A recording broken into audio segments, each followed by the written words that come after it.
pelo sinal da Santa Cruz, livrai-nos Deus, nosso Senhor, dos nossos inimigos, em nome do Pai, do Filho e do Espírito Santo. Amém. Meu Senhor e meu Deus, creio firmemente que estais aqui, que me vês, que me ouves. Adoro-te com profunda reverência. Peço-te perdão dos meus pecados e graça para fazer contigo este tempo de oração.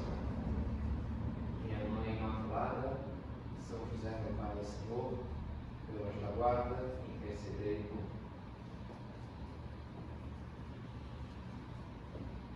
mim.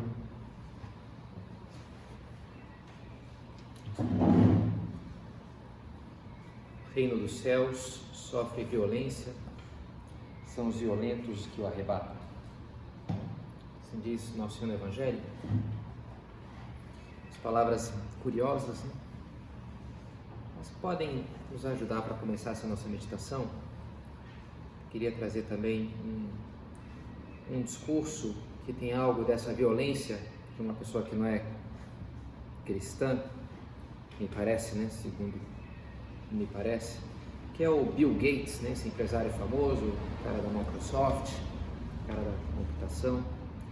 Mas acho interessante um discurso dele para formandos numa universidade no sul da Califórnia.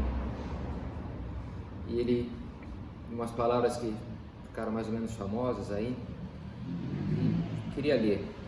Vocês estão se formando e deixando os bancos escolares para enfrentarem a vida lá fora. Não a vida que vocês querem, não a vida que vocês sonharam ter, a vida como ela é. Vocês ainda estão saindo de um mundo educacional que está pervertendo o conceito da educação, adotando um esquema que visa proporcionar uma vida fácil para a nova geração. Essa política educacional leva as pessoas a falharem em suas vidas pessoais e profissionais mais tarde. Vou compartilhar 11 regras que não se aprendem nas escolas. Já dá para pegar um pouco o tom do negócio, né? Um pouco assim, forte, né? Olha, vou dar real para vocês aqui. E aí começa de fato a dar aquelas 11 regras, que todas vão um pouco nessa linha.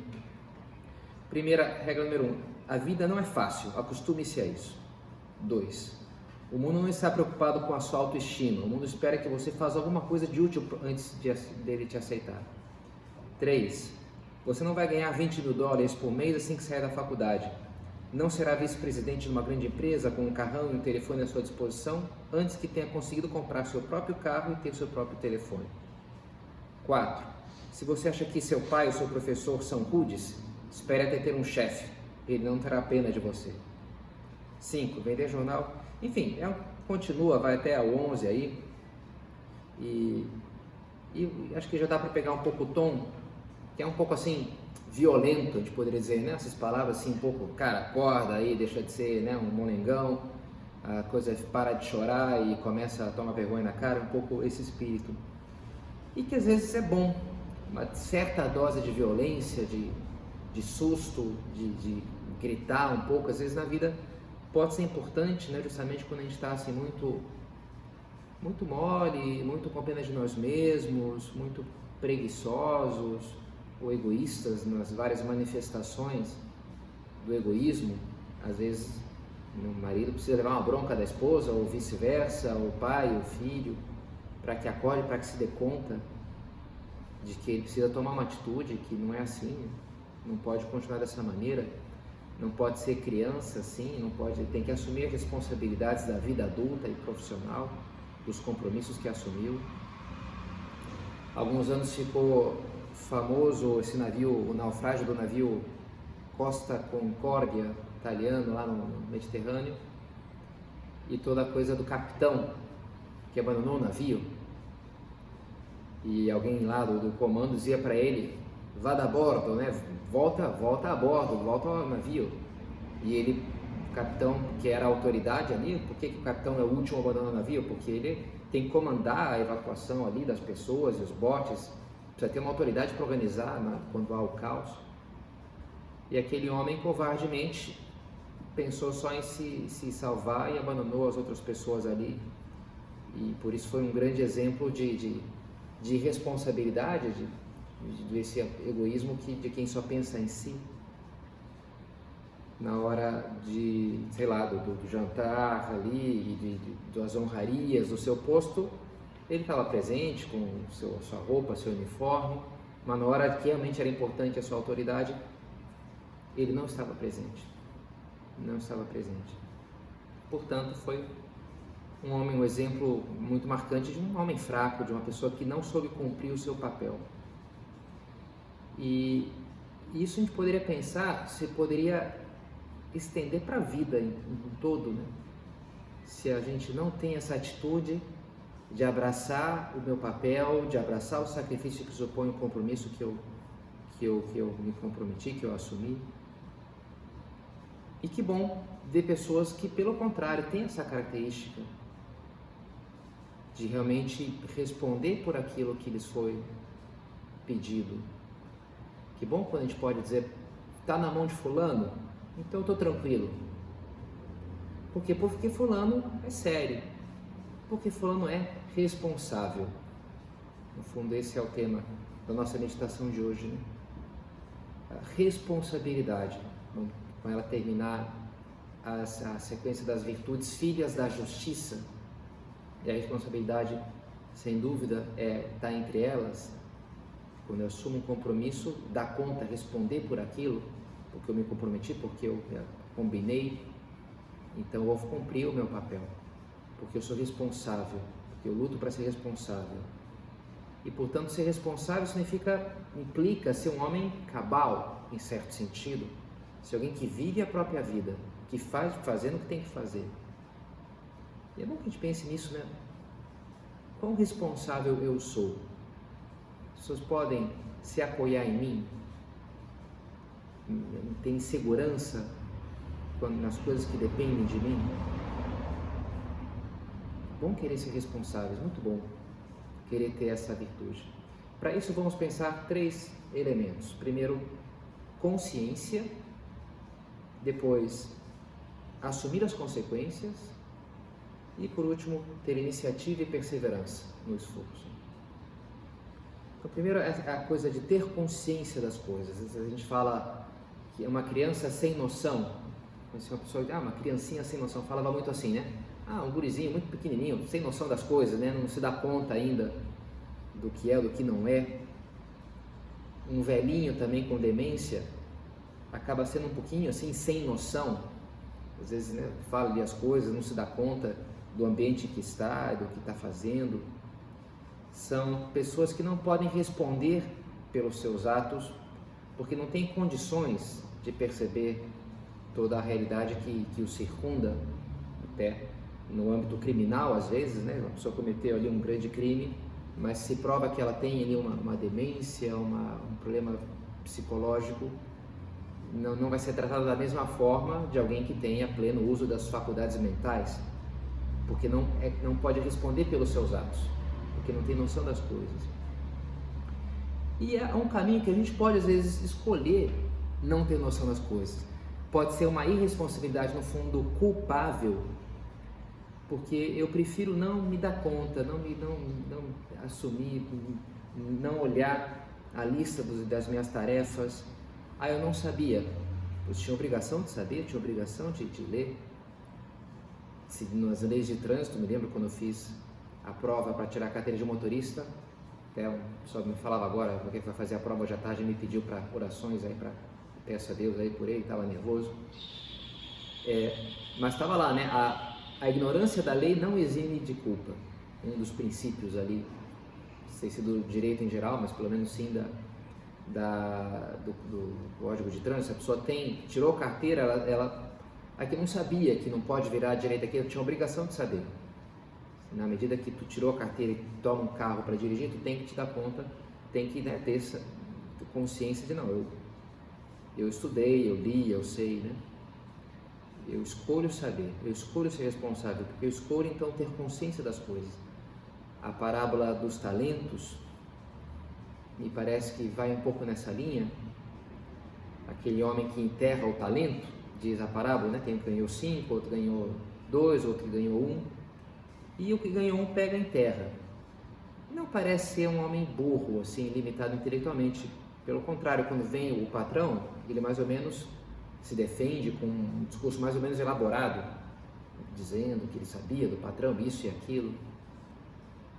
Mas eu penso que um pouco por preguiça, ao de comparação também, que os outros tinham ganhado mais do que ele. E talvez pensou, a gente poderia imaginar, né? Bem, finalmente o patrão vai embora, vou ter um pouco de tranquilidade, descansar, depois trabalhar o talento, bem, depois eu penso nisso, né? Depois eu vejo, enterra aqui, esconde aqui para ninguém roubar, né? Mas depois agora para já, vou aproveitar, imagina, tirar umas fériasinhas, o patrão foi embora, é a minha chance. E não pensou mais naquilo, né? E aí passou um dia e outro, vinha talvez ali, não pensa nisso, que isso vai me azedar o meu dia, estou aqui numa boa, então eu não quero que tenha um talento ali, que talvez eu devesse fazer alguma coisa, que talvez o chefe, nem quero pensar nisso. E essa parábola é justamente isso que nos convida a fazer, pensar se eu estou fazendo o que eu deveria fazer, se eu estou rendendo os talentos que eu deveria render, porque vai chegar uma hora que será me pedido conta da vida, do tempo que eu tive, dos talentos que eu tive, que Deus me deu em geral, que eu tenho entre mãos hoje. E aí começa a responsabilidade, né? Ter essa lista, ter presente, olha, que coisas que eu tenho, as oportunidades que eu tenho que render. Sei, pensa, né, um jovem no Brasil hoje, que tem oportunidade, às vezes até de ter um curso superior, e vem de uma família que ele permitiu ter estudos bons. Olha, isso tem toda uma hipoteca social aí de trás, uma obrigação de render aquilo, nem digo se estudou numa universidade federal ou algo assim, paga pelo governo, pelo dinheiro da viúva ali, dos impostos, então é toda uma responsabilidade, uma hipoteca social de render aquilo para a sociedade, para o bem comum. Não é assim, é meu, eu faço o que eu quero, com o meu tempo, com a minha vida. Bem, sim, tu faz o que queres, mas tem sim uma série de responsabilidades, de riquezas que um dia te será pedido contas, que muitas outras pessoas não tiveram as mesmas oportunidades, a saúde que tu tens, e o que tu fez com isso para render o teu talento para Deus e para os demais. E também pensar na riqueza espiritual. Se a gente falou da riqueza da formação profissional acadêmica, também a riqueza espiritual, que é uma riqueza maior ainda. Que grande coisa ter recebido a fé católica, que grande coisa ter sido batizado desde pequeno, que grande coisa é receber, né, poder participar dos meios de formação que a gente pode participar hoje, na obra, onde for. São José Maria, ele tratava de despertar essa consciência dos cristãos para a grande missão que tinham entre mãos. Ele escreve assim em Sulco: se nós, os cristãos, vivêssemos verdadeiramente de acordo com a nossa fé, produzir-se-ia a maior revolução de todos os tempos. A eficácia da corredenção depende de cada um de nós. Medita nisso. Como quem diz, toma consciência da grande diferença que tu farias se vivesse só de acordo coerentemente com o Evangelho, com a tua fé. Que grande coisa, que depende de nós, coisas grandes, coisas de que tu e eu não temos como Deus quer, não esqueças, dependem muitas coisas grandes, escreve ele em Caminho. Então é bom que a gente medita nisso, bom que a gente reflita sobre isso, que a gente se dê conta do grande tesouro que temos entre mãos e da necessidade, portanto, de rendê-lo, de fazer que aquilo renda. Depois, tem uma frase que eu achei engraçada, né, curiosa, numa palestra lá no centro do Rio de Janeiro, centro da Tijuca, convidaram lá um engenheiro para dar uma palestra técnica, de nenhum tema espiritual nem nada, era uma palestra de engenharia. Mas aquele engenheiro viu ali a imagem de Nossa Senhora, viu que havia, né, se deu conta que era um centro cristão, né, e aí no meio da palestra lá ele resolveu inserir uma citação bíblica, uma citação do Evangelho, talvez um pouco para sintonizar, para cair bem, não sei. E ele falando lá dos cálculos, das estruturas, que da importância do fator de segurança, essas coisas, né? E ele falou, bem, isso é que nem diz Jesus Cristo no Evangelho: fazei mas arcai com as consequências. As pessoas ficaram assim se olhando, onde é que está isso no Evangelho, né? Isso não está no Evangelho. Mas enfim, independente, né? Poderia estar, é uma frase boa, né? Nenhuma barbaridade, né? É uma frase boa, que se tirou da manga ali, aquele engenheiro carioca ali. Fazer, mas arcai com as consequências. É verdade, né? A gente precisa arcar com as consequências. Se eu falo um negócio, se eu fiz, deixo de fazer, as ações, ou mesmo as omissões, têm suas consequências. E é um fruto do pecado original, a gente poderia dizer, essa tendência nossa a desviar os olhos das consequências negativas das nossas ações infelizes. Não dá nada. Aqui no Rio Grande do Sul parece mais frequente usar essa expressão. Não dá nada, não dá nada. Olha, às vezes dá. Isso achei engraçado também de fazer retiro na casa do Carlos Gross, já falecido, que era juiz, e ele nos contou uma vez que um cara ali foi vender para ele munição, não sei por que cargas dava, de caça, acho que ele, não sei se ele caçava, e um cara, um desconhecido, abordou ele ali na saída da loja, não sei, olha, tem uma munição aqui, tanto, né? Nossa, mas está barato, não tem licença? Não, eu trouxe do Uruguai. E o Carlos falou para ele, mas isso é ilegal, né? Ele falou, E se a polícia te pegar? Ah, não dá nada não. Falou assim, pois olha, hoje vai dar. Ele era juiz, né? Então chamou um brigadiano ali, deu ordem de prisão no cara, levou ele para a delegacia. Hoje vai dar, né? Infeliz do vendedor ali, do contrabandista, né? Não dá nada, olha, acaba dando, essa é a verdade. Já no Gênesis, né? Também quando pecam Adão e Eva, e um põe a culpa no outro, né? Deus pergunta para Adão por que ele fez, que ele comeu ali do fruto proibido. Ele, não, que a mulher que tu me deste, me deu do fruto e eu comi. Quase põe a culpa em Deus, né? Tu me deu essa mulher aí. Aí Deus pergunta para a mulher, mas como que fez? Não, a serpente me enganou. Vai, empurra, né? A culpa não é minha, fulano de tal, isso era com outro ciclano. Isso aí, quando Deus chega para Caim, que matou Abel, né? Que fizeste, né? E, onde está o teu irmão? Eu acaso sou babado do meu irmão?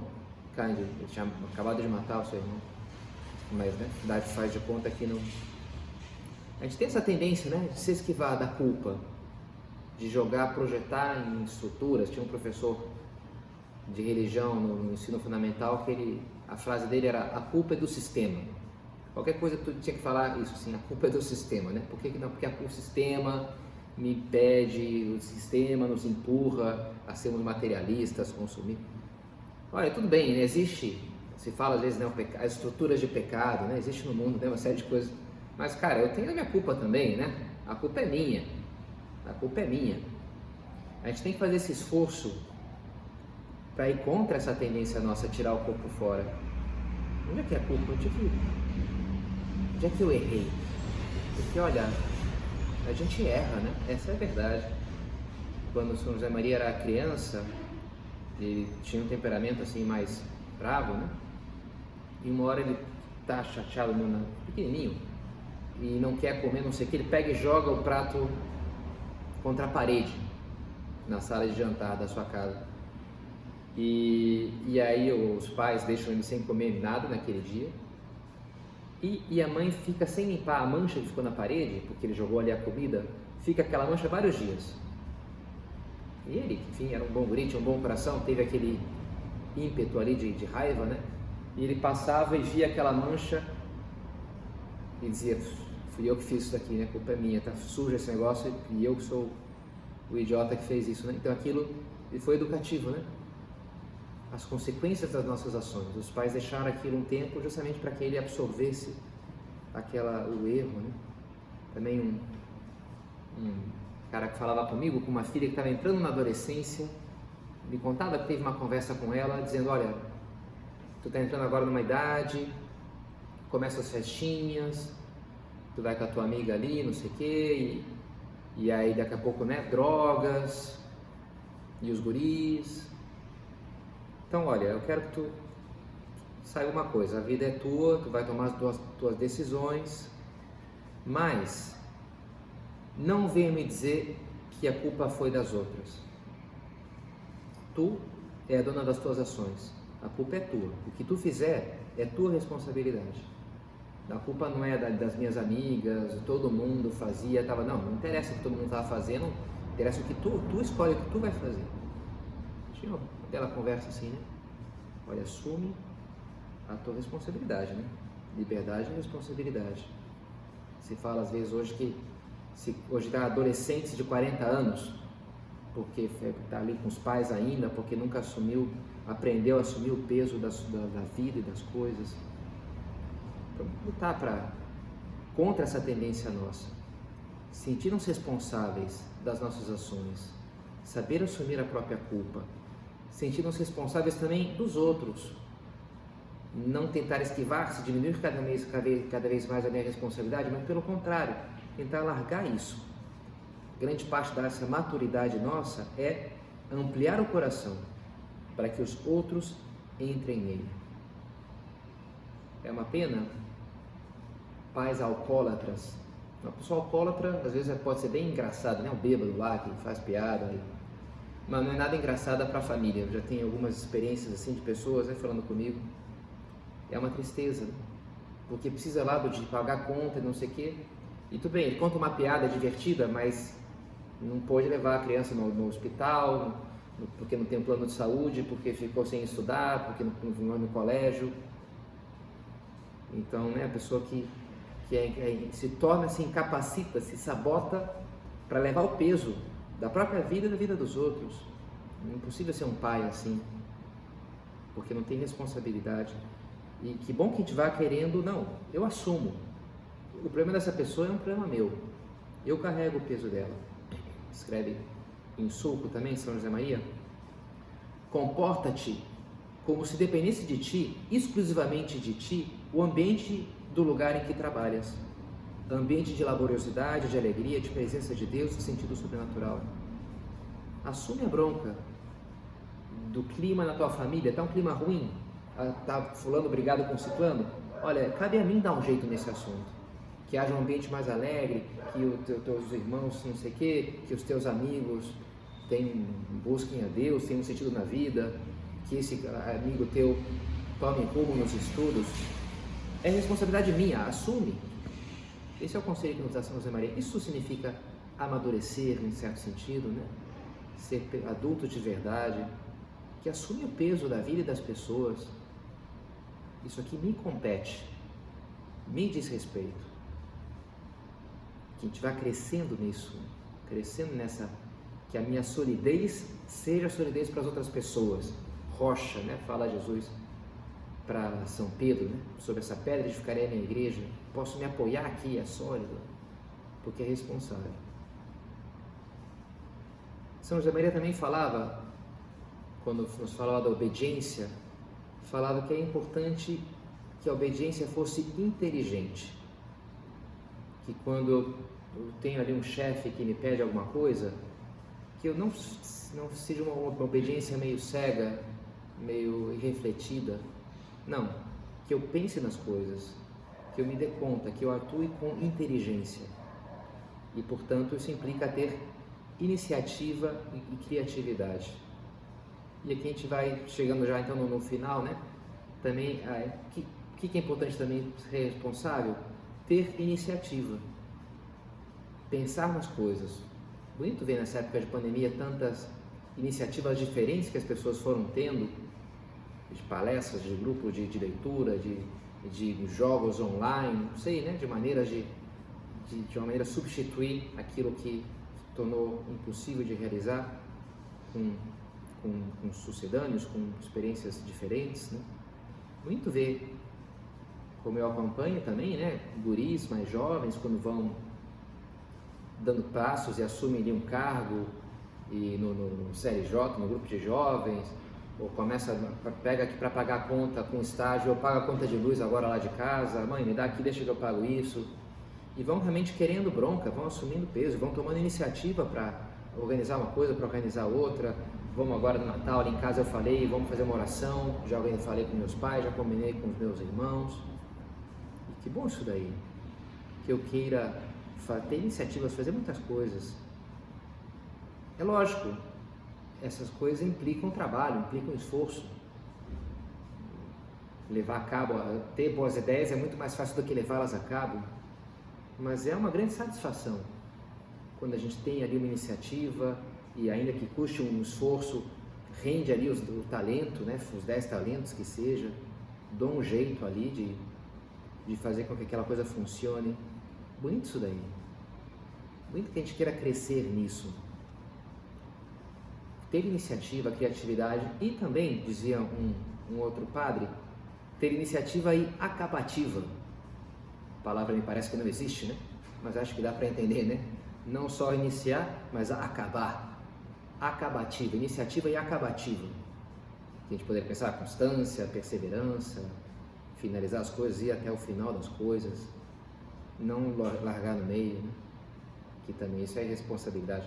O Papa João Paulo II, numa audiência de 78, ele falou de um exemplo interessante de um professor de Bolonha, que foi a Florença, quando era o ministro da Educação lhe chamou para lá, né? Acho que na época o governo era em Florença, e teve uma reunião ali no ministério, era um professor de grande prestígio, e o ministro pediu para que ele ficasse até o dia seguinte. E ele respondeu: Excelência, não posso. Amanhã tenho aula na universidade e os guris me esperam. E o ministro falou: Pois eu lhe dispenso da aula. Era o ministro da Educação. O senhor pode dispensar-me, mas eu não me dispenso. Interessante, né? Tinha ali todas as desculpas. O ministro da Educação pediu para mim que eu ficasse aqui, questões de Estado importantes, mas aquele professor tinha um sentido de responsabilidade muito vivo. Meus alunos estão esperando por mim, estão precisando de mim, e se não der essa aula agora vai complicar, vou ter que remarcar e aí alguém não vai poder, e vai quebrar o ritmo, já está marcada a prova tal dia. Então não, eu vou voltar lá porque não vou deixar na mão essas pessoas. Interessante, né? O Papa João Paulo II dava esse exemplo aí, muito bonito mesmo, né? E assim tantas pessoas. Me lembro um professor de física no ensino médio que falou que só tinha faltado 2 vezes, dava aula já, sei lá, 15 anos, e quando nasceu o filho dele, quando morreu a mãe, foi os 2 dias que ele faltou aula, algo assim, né? Interessante, né? Não, o cara tomou dor de cabeça, foi mal, né? Foi mal mesmo, como a gente fala no Rio de Janeiro, né? Pô, foi mal mesmo, não deu.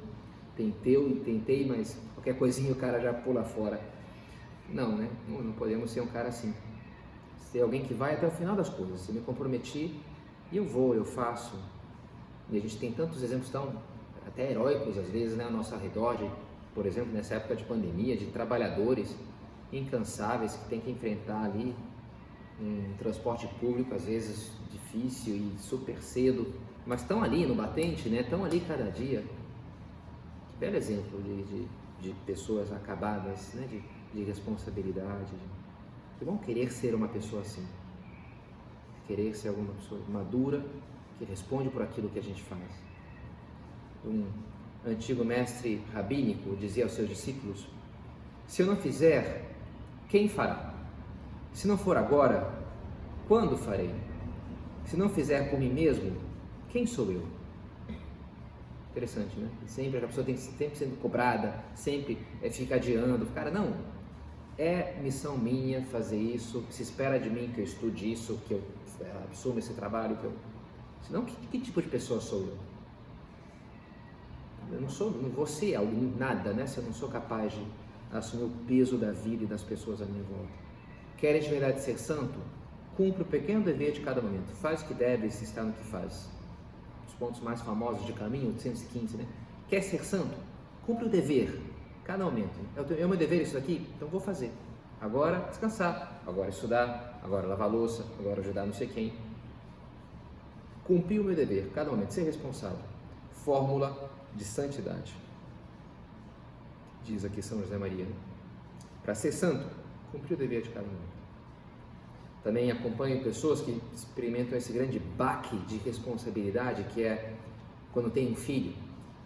Nossa, agora essa criaturazinha aqui depende de mim, o bem-estar dela, a saúde. Já, sem dúvida, uma coisa forte, né, de responsabilidade ter um filho. aquela criatura indefesa nas nossas mãos. E é interessante pensar que Deus colocou o seu filho, com maiúscula, nas mãos de uma mulher, da mãe das mães, que o recebeu na pobreza de Belém e depois na desolação do Calvário. Mas sempre ali, fiel, firme, responsável, porque amava, porque soube amar. Então terminemos olhando para ela, pedindo que nos ajude a cada um de nós a termos também um coração cada vez maior e a viver assim muito solidamente a nossa vida e render por amor cada dia que Deus nos dê nessa terra.